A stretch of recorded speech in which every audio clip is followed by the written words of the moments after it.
todo o DNA do Mauro Cid, toda a digital dele na falsificação, encomendando inclusão de dados falsos no sistema. Neste caso em específico, acredito que sim, há crime, é claro que não tem a mesma proporção, o mesmo poder ofensivo de uma corrupção milionária ou bilionária na Petrobras, né? Mas não deixa de ser crime também. Então, Dani, vamos dizer que ele falsificou uma carteira de vacinação. Muito bem.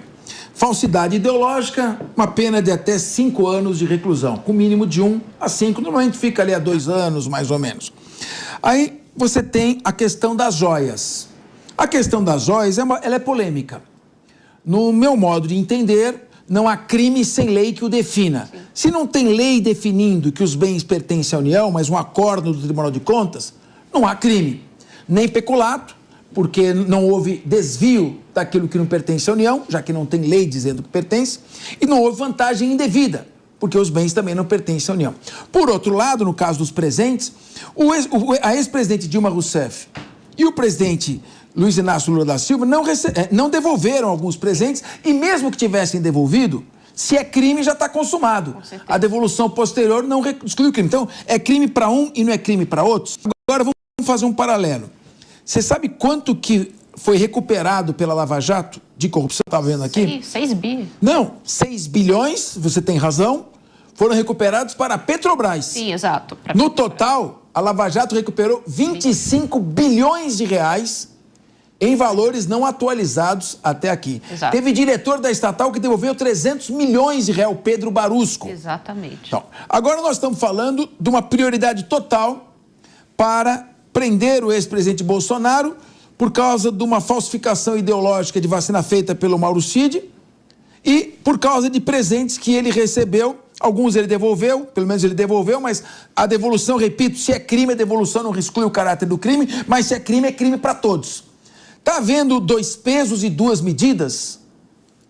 Bom, uma boa tarde, querido Capês, boa tarde, Nelson, Paulo, Diego também, claro, toda a audiência da Jovem Pan. Eu vejo dessa forma, sim, Capês, 2 pesos e 2 medidas. Eu vou mais aqui na linha do argumento do próprio Diego também, menos na linha do Nelson, porque quando a gente verifica, por exemplo, a questão da Lava Jato, como você bem mesmo disse, não é? Nós tivemos bilhões recuperados. Ora, quando nós verificamos esse acordo de leniência que vai possivelmente, não é, vai ser simplesmente anulado com relação ao Odebrecht, ora, o Estado vai devolver esses bilhões para o Odebrecht? Como é que vai ficar isso, sabe? Então, são questões que não batem, logicamente não faz nenhum sentido. Agora, a Lava Jato, nós tivemos algumas instâncias em que esse processo passou. Agora, neste momento, nós temos, não é, o Mauro Cid e outros processos correndo dentro do próprio STF. Então, é a última instância. Essas pessoas vão poder recorrer a quem depois? Porque na questão da Lava Jato, depois recorreram ao próprio STF. Vão recorrer ao quê? A órgãos internacionais? Ora, considerando aqui que o Nelson e as suas considerações estejam corretas dentro da sua lógica argumentativa, isso quer dizer que, basicamente, o sistema jurídico do nosso país, a sua estrutura, está completamente corroída. Se não seguiram as normas pré-estabelecidas, ou o nosso judiciário está completamente comprometido, né, ou nós precisamos de uma reforma para executar adequadamente, de uma forma objetiva, o que precisa ser realizado. Então, a gente precisa pensar mais profundamente sobre o que está acontecendo. E agora, eu vejo que talvez possa ser tarde, porque isso está acontecendo agora na última instância do nosso país. Quem vai fazer alguma coisa? Só um acordo político, só o Senado. Isso é o adequado? Ou o adequado agora é chamar e falar, bom, nós precisamos rever a estrutura jurídica do nosso país, porque da forma como está, só advogado ganha. Meu querido Nicoli, o que você acha disso? Nós estamos vendo aqui, até foi declaração de um ministro, o Supremo Tribunal Federal está se transformando num órgão político, não no órgão do judiciário. Não é perigoso um órgão político estar presidindo investigações, extraindo delações? Sim, primeiro, boa tarde, Capês, boa tarde, Dani, Nelson, Diego, a todos os ouvintes e telespectadores.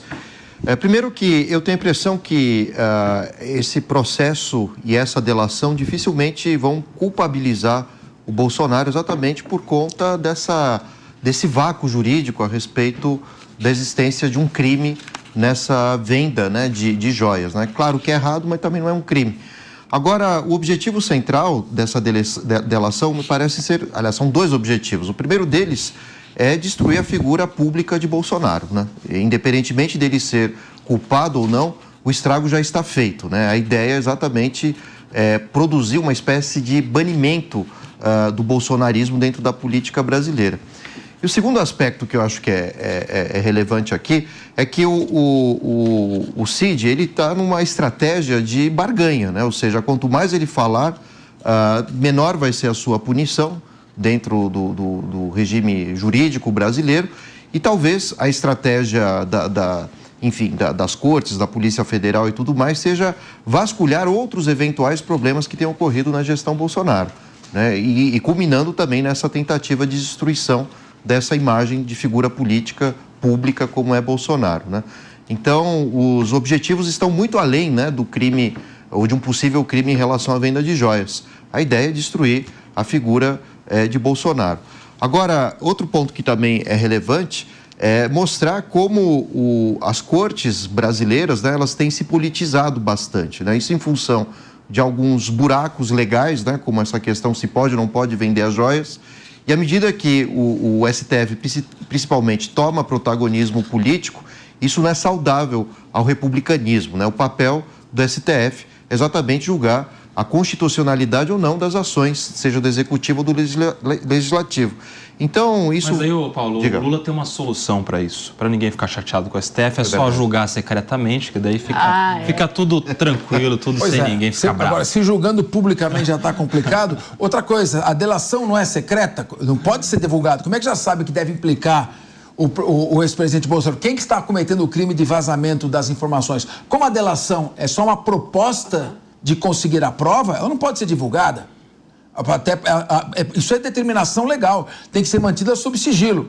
Agora, o desgaste também está sendo para as Forças Armadas, que se envolveram demasiadamente aí na política. Então, quando questionado sobre o acordo de delação premiada fechado com a Polícia Federal por Mauro Cid, o ministro da Defesa, José Múcio, disse que tem pressa em superar o desgaste gerado às Forças Armadas. Abre aspas, faz quase 9 meses que nós estamos postos em suspeição. Então eu acho e acredito que tudo está perto de chegar ao fim. Fecha aspas.